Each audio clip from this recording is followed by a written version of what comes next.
Sheriff Hutchinson, FBI Director Ray, when he appeared before this committee in the last year, he said the terror threat and the danger as a result of what's happening at the border has never been higher, and he's very concerned. Do you agree with his assessment? I absolutely agree. So Secretary Mayorkas of Homeland Security has downplayed that. He has said that, no, the southern border is not really any worse than it's been previously, and does not agree with Director Ray. Which one do you agree with? I agree with Director Ray. Also, I don't know if you've ever met a man named Sheriff Mark Daniels from Cochise County in Arizona. He told us in Washington, D.C., under questioning, under oath, that fentanyl, the amount of fentanyl coming into this country was severely exacerbated as a result of the border being opened on January 20th of 2021, as the chairman alluded to. Do you agree with Sheriff Daniels? I do agree, yes.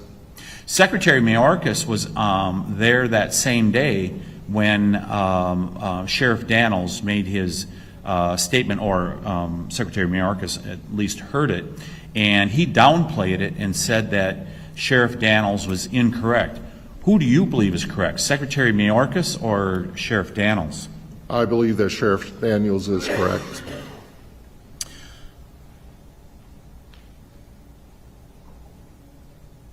Sheriff Johnner, tell us a little bit about the scourge of fentanyl, and have you seen a rapid uptick here in North Dakota over the last few years of fentanyl-related deaths?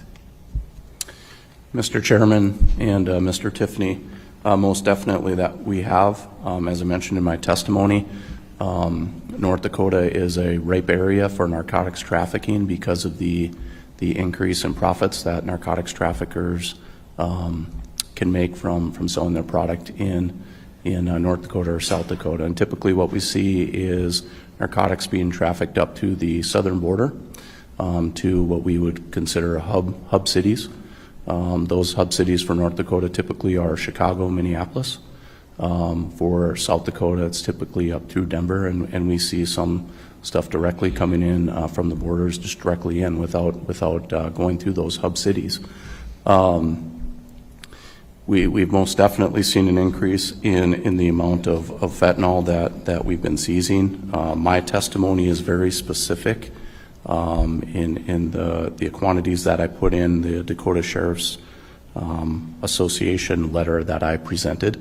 Those are based on me visiting with our narcotics investigators, who through their investigations visit with, of course, suspects, victims, witnesses who have directly linked fentanyl trafficking back to the southern border through those interviews. So you've seen a serious uptick, is that correct, in Yes. the use of fentanyl and the number of deaths? Yes, that is correct.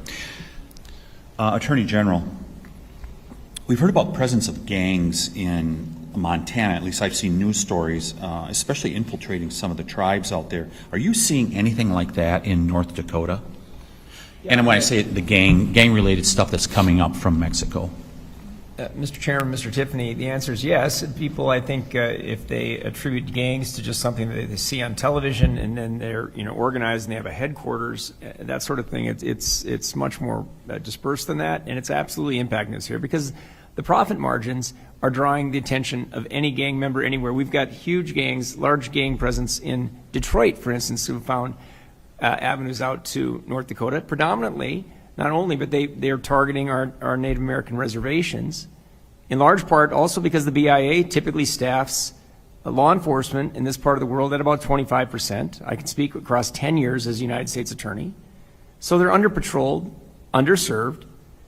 We had to go to the state legislature in the last session and ask for additional resources so that we could start task forces around the reservation and address those openings in enforcement, and the legislature responded, and we're attempting to make grounds there. But the answer is yes. The gangs have identified an opportunity, as I mentioned earlier, a 2-day drive to North Dakota with pills that cost you a dime, 15 cents, or a quarter on a bad day, and you're fetching $60 a pill on average up here. The profits are astronomical, and they're drawing people in, and if they get arrested and they get incarcerated, it's too often, it's not for long enough. In North Dakota, that's a different speech. But on the federal side, they just find someone else to step into that role. So the pipeline's there. It's doing grievous harm out here in North Dakota on the plains, but everywhere in between.